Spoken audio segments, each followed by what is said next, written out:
Vamos a dar paso a la primera mesa redonda del simposio, que se titula Perspectiva antropológica, dónde sí y lenguaje de la sexualidad. Damos paso al primer ponente de la mesa redonda, que es don Rafael Gómez Pérez, profesor emérito de Antropología Cultural y escritor de la Universidad Complutense de Madrid, España. Rafael Gómez Pérez es profesor, como he dicho, escritor, periodista y crítico literario. Estudió en el Colegio Colón de los Hermanos Maristas, en Huelva, y cursó Derecho y Filosofía, doctorándose en las dos materias en las universidades de Sevilla, Barcelona, Navarra y Roma. Desde el año 1977 hasta el año 2000 fue profesor de Antropología Cultural en el Colegio Universitario Cardenal Cisneros, adscrito a la Universidad Complutense de Madrid, y simultaneó este trabajo con el de periodista en el diario Expansión como redactor jefe de opinión, del año 1986 hasta el año 2000. Ha sido también profesor de literatura, de filosofía, de ética e historia económica en diversos centros escolares de Madrid. Tiene una gran actividad como publicador de numerosos artículos de prensa y especialmente de análisis de culturas y crítica literaria. No voy a enumerar todos los escritos que tiene porque son infinitos, por no decir otra palabra, pero tiene multitud de ensayos, narrativa, poesía. Bueno, estoy viendo aquí todo lo que tiene publicado, que es, ya les digo, es inacabable, memorias y nada más. Pues ha hecho también traducciones y pues damos paso a su intervención. Gracias.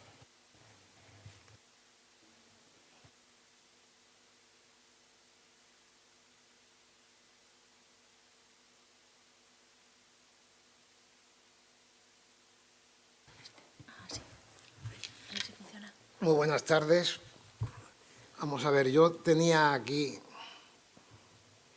un escrito, que lo tengo aquí, pero yo casi nunca que he preparado un escrito luego lo he seguido, porque yo, desde pequeño, desde que fui al colegio, he sufrido mucho las clases, ¿no? Yo era de esos alumnos que no le gustaban que le dieran clase, que luego sacaban muy buena nota. Y cuando daba clases en la universidad, también procuraba que las clases no parecieran clases, sino una especie de, no sé, de desahogo por parte del profesor de las cosas que realmente podían interesar a los alumnos y alumnas, ¿no? Y eso es lo que me ha pasado con esto. Tengo aquí el escrito, pero dudo que lo vaya a seguir. Como tampoco tengo mucho tiempo, pues tocaré los puntos más importantes. Pero la idea fundamental en un congreso que va a tratar del tema del reconocimiento natural de la fertilidad, yo cuando me lo planteó el doctor Luis Chiva, le dije, se me ocurrió, porque hay otra cosa que me ocurre con mucha frecuencia, que la inspiración para tantos libros como escritos y artículos y todo, muchas veces son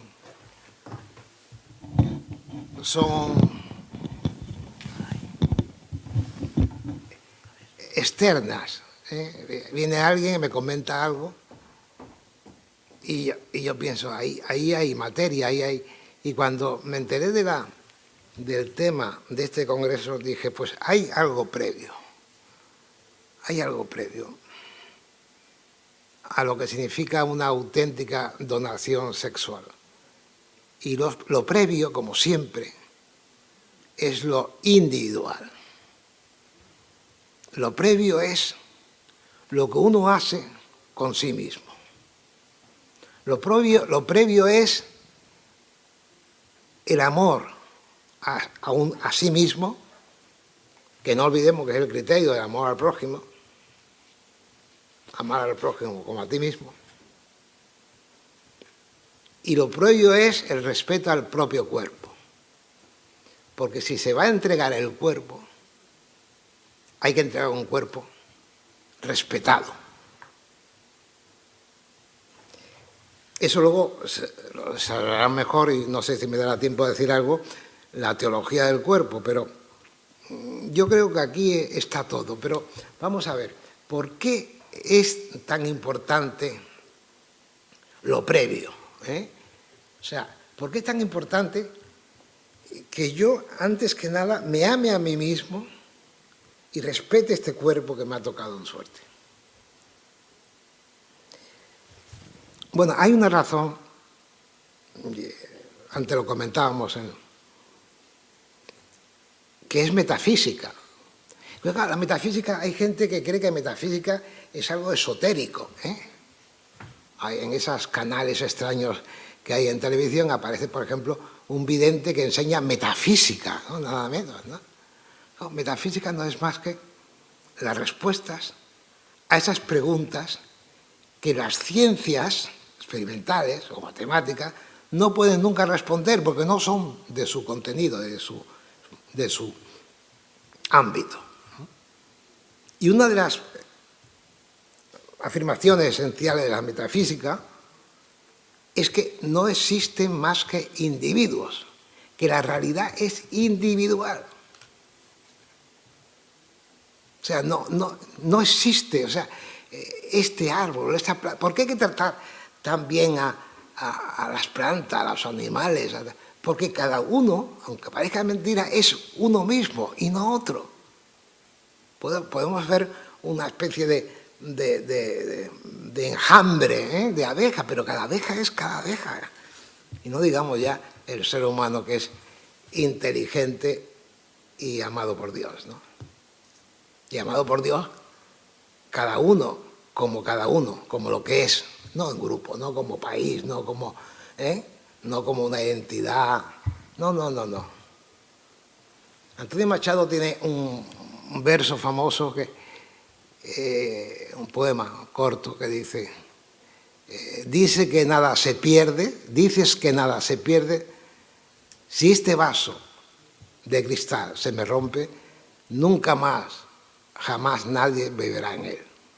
Y es verdad, incluso las cosas fabricadas son singulares. Bueno, pues si esto pasa hasta con las cosas inertes, ¿cómo no va a pasar con el ser humano? Y el ser humano pensado y querido para el amor tiene que amarse con ese amor que hoy se suele llamar a eso autoestima, o como quiera llamar, pero es amor de verdad. Pero un amor, digamos, ¿cómo decirlo? Un amor como preparatorio. Yo me amo preparándome para amar. Bien, eso sería un primer punto. Luego, también me gustaría comentar algo en esta línea, porque todo esto que se verá en el Congreso se da fundamentalmente en el ámbito de la familia. Y sobre esto también quería decir algo, que últimamente he escrito bastante sobre esto, porque cada vez, yo ya no soy joven de cuerpo, quiero decir, pero cada vez me molestan más las palabras abstractas, las grandes palabras, ¿no? Que no quieren en el fondo decir nada, ¿no? La cultura. Y muchas veces se habla así de la familia, como si la familia fuera algo que cae del cielo, una especie de cosa a la que uno se apunta, ¿no? Y se dice que hay muchos textos, incluso pontificios, que lo hacen, es típico, la célula básica de la sociedad, ¿no? Y yo siempre he pensado, bueno, sobre todo últimamente, que no, que insisto, la célula básica de la sociedad es el individuo. ¿Y qué es la familia? La familia es una creación pluricelular y creada efectivamente por dos personas que se unen dando un sí individual. Si el sí no es individual, no hay matrimonio, ni jurídicamente ni sacramentalmente. O sea, la familia se construye día a día, y cuando los hijos vienen a ser mayores, la familia es cuestión de ellos, y de los tíos, de los primos, de los abuelos, no digamos de los abuelos. La familia es una construcción. Entonces, para que la familia funcione, tiene que haber una riqueza creciente por parte de los individuos que la componen. Y cuando una familia fracasa, es porque fracasa uno o los dos individuos que la forman. O sea, que yo creo que hay que poner cada vez más el acento en lo que pueda ser el individuo, la persona, porque es el que enriquece. Y de la suma de individuos que se enriquecen a sí mismos para enriquecer a los demás, es cuando se puede ver una mejora en la sociedad, ¿no? Hablar genéricamente de la sociedad no conduce a nada, ni sirve para nada. Hay una frase famosa de Dostoyevsky en El idiota, que dice: hay gente que dice amar mucho a la humanidad y odia a quien tienen al lado. Porque las palabras abstractas pueden servir muchas veces como digamos, como una especie de hipocresía, para ocultar una irregular conducta individual. Tanto los méritos como los pecados son siempre individuales. A mí esa expresión de pecado colectivo tampoco lo he entendido nunca, a no ser como la suma de pecados individuales. Bien, también es muy típico, ya entrando en el tema de la familia. ¿Cuánto me queda? Pues 12 minutos, 13, sí. La expresión que está en el Génesis, que luego recoge San Pablo, que la unión del hombre y la mujer, y se forma una sola carne, como dice el Génesis 2:24 y Mateo en el capítulo 19. Naturalmente, esto es una manera de hablar, es una figura retórica. O sea, mucha gente que no entiende la Biblia es porque no se da cuenta que la Biblia es, además de un libro inspirado por Dios, un texto literario que recurre a las metáforas, a las metonimias, a las hipérboles. Cuando se dice que Salomón tenía 1000 mujeres, más no sé cuántas concubinas, evidentemente quiere decir que tenía muchas, no 1500. O cuando se dice que Sansón mató pues a lo mejor eran 2, entre otras cosas porque en aquella época, o cuando se dice que un ejército tenía 130.000 soldados, es mentira, porque 130.000 soldados no había en todo el Oriente Medio, ¿no? Quiero decir que, y una sola carne también es una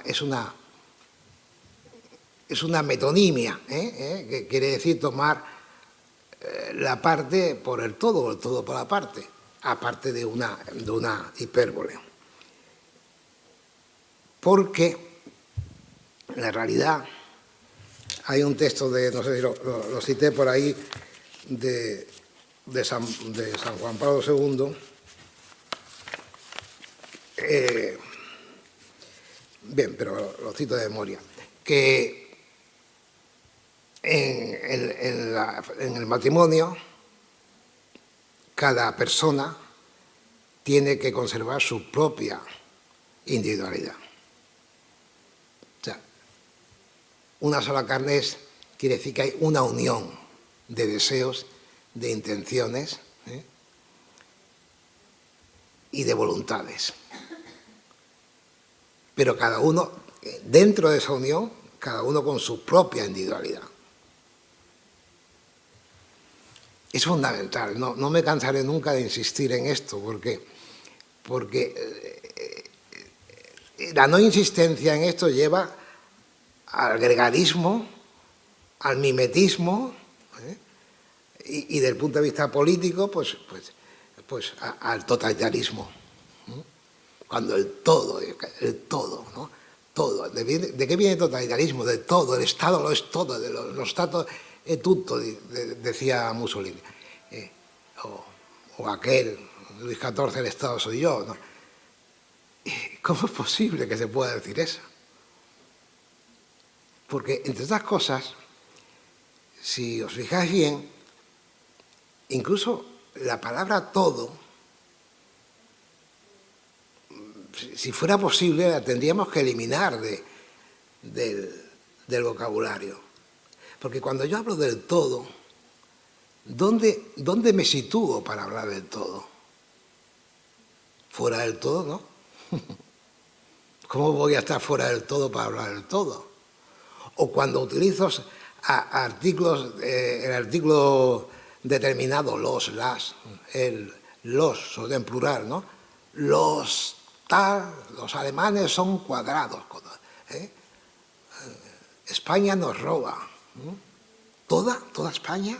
También el pobre viejo que no puede andar, el niño pequeño que acaba de destetarse, todos esos robando juntos. O sea, insistí en lo individual, en lo personal, en el trabajo propio, es acabar con esos tópicos que hacen de la vida algo sin sentido, algo gris, algo a la gente se apunta porque no quieren pensar en lo propio.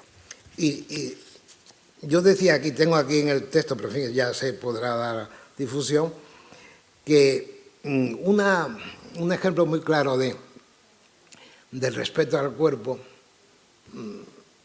a sensu contrario, viene por alguno de los pecados capitales, ¿no? Que es muy curioso, que yo muchas veces he pensado que el mundo, que ha inventado tantas cosas distintas, entre ellas la tecnología de punta y todas esas cosas, sin embargo no ha inventado ningún pecado distinto de los 7, ¿no? Se ve que el mundo lleva pecando así desde siempre.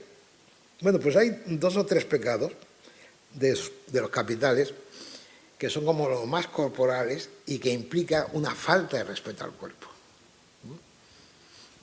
Pues solamente no tengo tiempo, solamente los enuncio, pues como se debe imaginar, son claramente está la gula, ¿no? Está la lujuria, como es lógico, y está la pereza, porque la pereza es un vicio curioso, es que consiste en no permitir al propio cuerpo que haga todo lo que pueda hacer, ¿no? Y por ahí, por ese camino, entraríamos, pues ya no me da tiempo, en la teología del cuerpo. Y solamente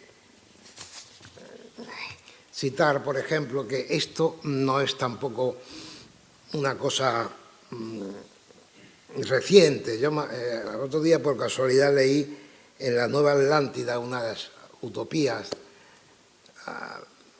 con anuncio de avances tecnológicos de Francis Bacon, escrita en 1610, principios del siglo XVII, que es ahí Francis Bacon anticipa un poco lo que sería el mundo tecnológico, una obra interesantísima.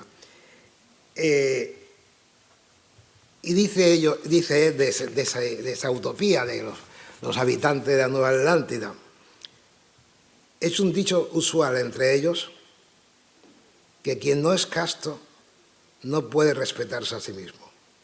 Dice también que después de la religión, el respeto a sí mismo es el freno principal de todos los vicios. Yo cuando eso lo vi después de haber preparado esto, o sea que de pronto darme cuenta de que Francis Bacon en 1610 había escrito lo mismo, me confirmó en otra de las cosas que yo he afirmado en bastantes libros. Tengo un libro que se llama así exactamente, que se llama Las constantes humanas. O sea, por mucho que cambien las cosas, los instrumentos, que son lo que cambia, la tecnología, que es la técnica de las técnicas, lo profundo del ser humano no cambia nunca. Lo mismo que no cambia nunca, digamos, la fuerza de lo físico. Por mucho que yo pida cosas por internet, tiene que haber un rider que me lo traiga. Y el mundo hoy, y como ayer y como siempre, ha pecado y ha amado de la misma manera. En fin, hay un Juan Pablo II comentando el famoso texto de la Epístola a los Corintios, que llama al cuerpo humano templo del Espíritu Santo. Dice, el apóstol, decía el Papa, señala el misterio de la redención del cuerpo realizado por Cristo como fuente de un particular deber moral que compromete a los cristianos a la pureza, a esa que el mismo Pablo define en otro lugar como la exigencia de mantener el propio cuerpo en santidad y respeto. Bien, no da tiempo a más, ¿no? Así que otro día seguiremos.